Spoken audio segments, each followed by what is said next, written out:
दोस्तों, निबंध को इंग्लिश में कंपोजिशन कहते हैं। कंपोजिशन या निबंध से आप लोग क्या समझते हैं? अगर आप लोग की राय पहले ली जाए, जो समझ आपके पास है, तो ज्यादा बेहतर होगा। कोई निबंध के बारे में कुछ कहना चाहेगा? और निबंध हमारे लिए जरूरी क्यों है? और मेरे अनुसार निबंध इन सभी विधाओं में या कोई भी ऐसी विधा हो जो लेखन की हो, उनमें सबसे ज्यादा जरूरी निबंध है। इसका कारण आप लोग में से कोई बता सकता है? कोई?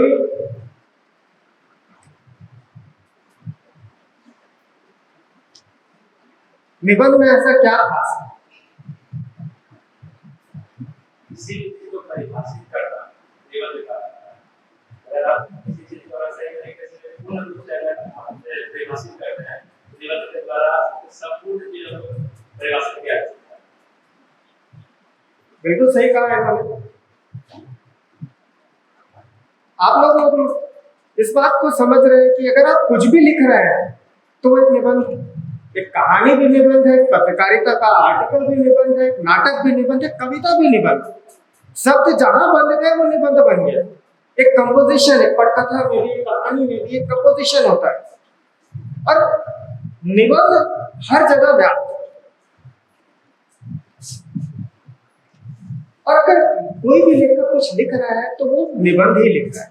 इनफैक्ट जितनी साइंस की किताबें आप साइंस के विद्यार्थी पढ़ते हैं, कई हिंदी मीडियम वाले भी पढ़ते हैं, तो उसमें हर एक चैप्टर एक निबंध। किसी भी चीज की व्याख्या निबंध नाम आ गई। उनका स्वागत है।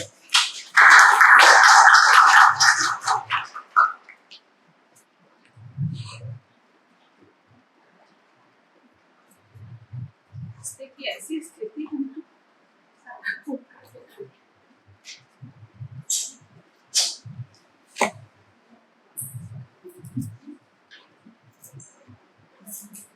नीलिमा मैम का स्वागत करता हूँ।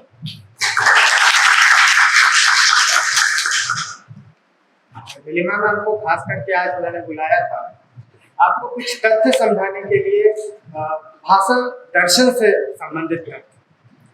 क्योंकि दर्शन शास्त्र को जब हम पढ़ते हैं तो उसमें भाषा के बारे में हम लोग बहुत गहन अध्ययन करते हैं।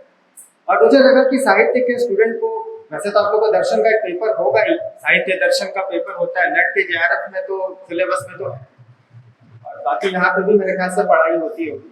और उस दर्शन को अगर आप समझेंगे तो आपकी दृष्टि थोड़ी और दूर तक जाएगी।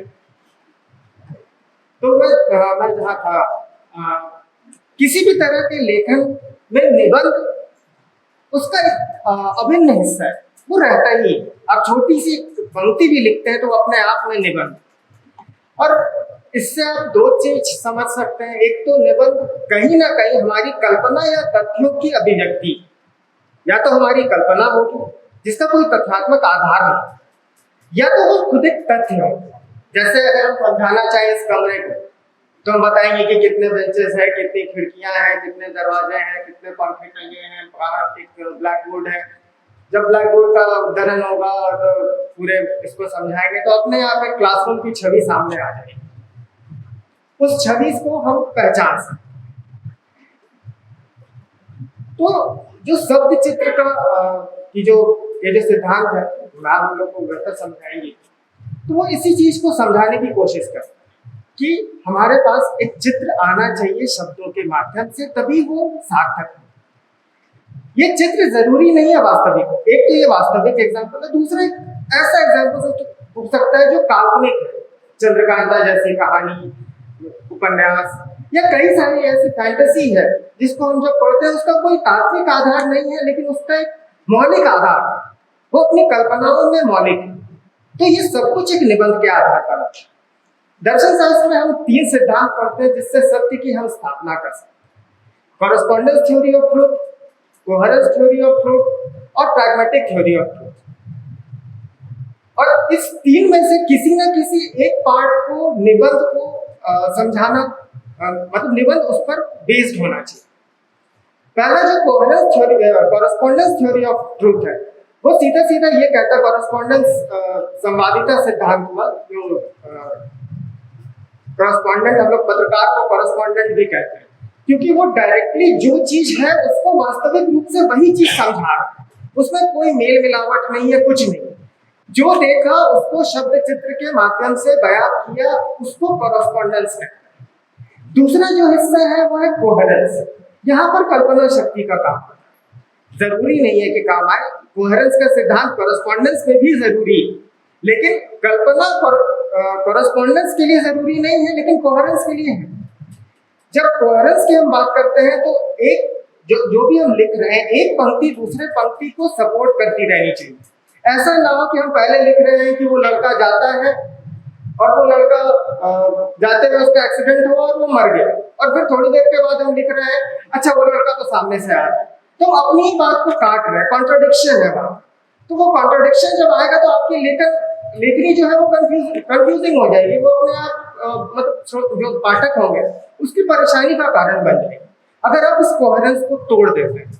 तीसरा जो सिद्धांत है सत्य का, उसको प्रैग्मेटिज्म कहते हैं, प्रैग्मेटिक थ्योरी ऑफ मीनिंग। उसमें क्या होता है कि सच उसको माना जाता है जो किसी तरह से हम इस्तेमाल कर सकते हैं, प्रैग्मेटिक, जिसका कोई यूज, उस सच को हम, उस तथ्य को हम सच मानते हैं। जैसे भगवान की कल्पना सत्य है या नहीं, इसके बारे में बहुत सारे विवाद होते आए हैं और होते रहेंगे। लेकिन जब हम ये कहते हैं कि भगवान एक सामाजिक जरूरत है, जो धर्म है वो समाज को बांधता है और इसलिए भगवान की जरूरत है और इसलिए वो सत्य है, तो सत्य को मानने को हम विवश होते हैं।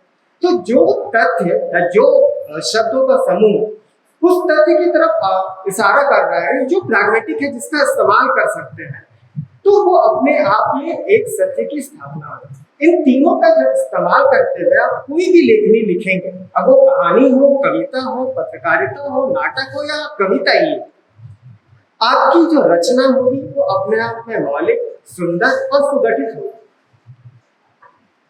तो मुझे लगता है कि निबंध के बारे में आप लोगों को थोड़ी समझ पड़ी होगी।